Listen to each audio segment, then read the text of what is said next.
Republicans are weighing billions of dollars in cuts to Medicaid, threatening health care coverage for some of the 80 million U.S. adults and children enrolled in the safety net program. Millions more Americans signed up for taxpayer-funded health care coverage like Medicare and Affordable Care Act's marketplace during the Biden administration, a shift lauded by Democrats as a success. But Republicans are looking to slash federal spending and offer lucrative tax cuts to corporations and withered Americans now see a big target ripe for trimming. The $880 billion Medicaid program is financed mostly by federal taxpayers who pick up as much as 80% of the tab in some states. And states, too, have said they're having trouble financing years of growth and sicker patients who enrolled in Medicare. Good evening, ladies and gentlemen. I am Franchise Pearson, and welcome again to my channel. Wow, wow, wow. What a Monday to behold. The 24th. Wow, 2025, almost 8 p.m. How are you? Hope you're having a good day. Been wanting to get with this here because I don't know what country I'm living in. I really don't anymore. I mean, not only are we living in a different realm, but it's heartless, baby. What's up with Brother Johnson and the committee? Come on, y'all, we can do better than this. I thought y'all said y'all wasn't gonna touch Medicare, Medicaid, and Social Security. So you're already messing with, allegedly, gonna take a vote in a few more days. The first leg is Medicaid. What's next? Medicare and Social Security? Come on, man. Boy, I tell you, they on the move, ain't they? Check it out. Mr. President, I rise today to speak on an issue that will affect millions of hard-working families, seniors, children, veterans, and any American who relies on essential services. As we'll soon see, Republicans are going to use the budget reconciliation process, a tool that was originally designed to help rein in wasteful spending and lower the national debt, to pass massive new tax cuts for billionaires and the ultra-wealthy. And to pay for these tax breaks, they're proposing devastating cuts to vital programs that people in my state of Nevada rely on, including Medicaid, SNAP, supplemental programs for women, infant, and children. So let me say that again. Congressional Republicans are going to cut critical government programs like Medicaid and SNAP in order to give the wealthiest Americans even more tax cuts. You got that? You know, you see the pattern here, people? It's always division. Black against white, young against old, youth against their parents. Do you really think it's about giving the wealthy any more money? That's the argument. But it's to make us go at each other's throat for the future civil war, okay? Let's just keep it real. Gotta have this division. Gotta have so much division in these last days. That's what it's about. Because who in their right mind would mess with people who need it and the elderly and the... Come on, man. Again, what country am I living in? You're going to give it to the ultra-rich. Well, it might be designed and it happens like that, but the goal is division. And the goal is to bring the country down, to bring it down to peril. I mean, look at this here. House GOP voting for Medicaid cuts.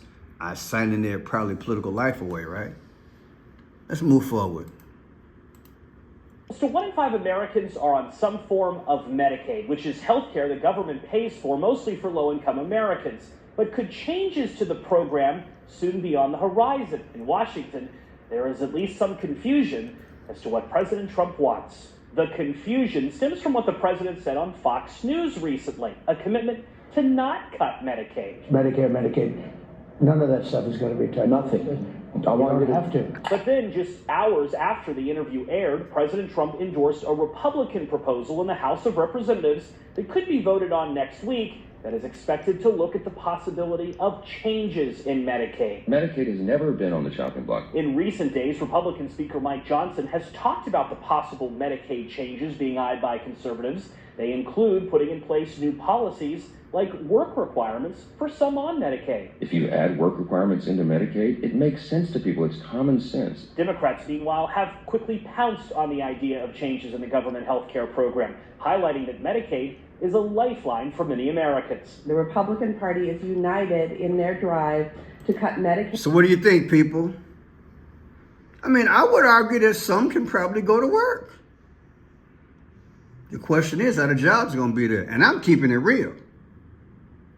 Because you got people who are losing as we speak. The private sector is losing. And as you can see the last 3 weeks, governments are losing. If they do cut, where are the jobs?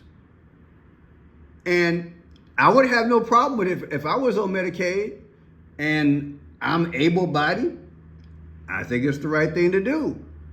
As long as I'm not handicapped, but, you know, I'm just hoping that they're not going to get too deep because what's the old saying? Once the door is open, you can't get it closed. Anybody out there work in these agencies? Put in the comment section. What have you heard? Then again, I know you got to be careful because your job these days, right? Wrong question, Pearson. Now, listen here to a politician here. Go a little bit deeper, and you're going to see how it affects all of us. Check it out. The issue that I think far too many Americans and maybe some New Mexicans are unaware of. This cut is actually a healthcare tariff to everybody else. That means your insurance premiums go up. That means your copays go up. That means Medicare covers less. That means your prescription drug costs go up. That means nobody has primary care docs. Because all of this healthcare investment is all connected. We're already losing hundreds of rural hospitals every year. Nursing homes are closing, assisted livings are closing, people are on waiting lists with disabilities for care. It's all connected.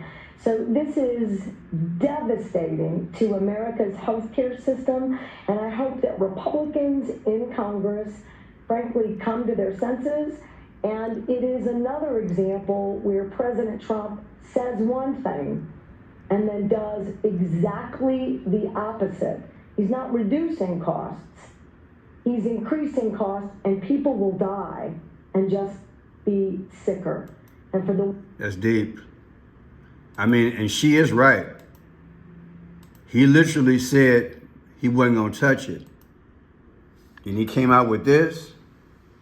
Something ain't right. The House and Senate are doing a spectacular job of working together as one unified and unbeatable team. However, unlike the Lindsey Graham version of the very important legislation currently being discussed, the House resolution implements my full America First agenda, everything, not just parts of it.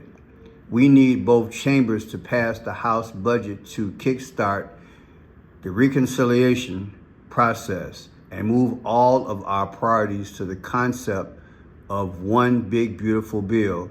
It will, without question, make America great again. Kind of talking broad in general there. People, we're gonna have to see. This should be coming up, I think, by Thursday for the vote. So I gotta make sure I stay on this thing. Probably Wednesday, who knows?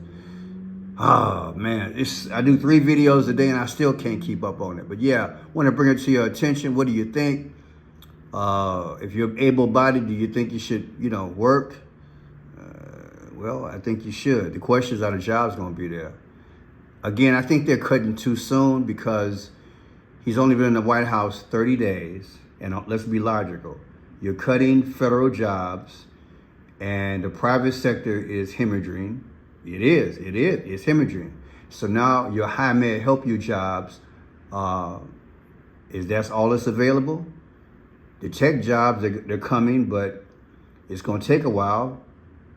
Or the $5 billion, whatever it was, all the big folks brought about a month ago, whatever that number was, that price tag. But I mean, what sector right now is hiring for people who don't have the skills?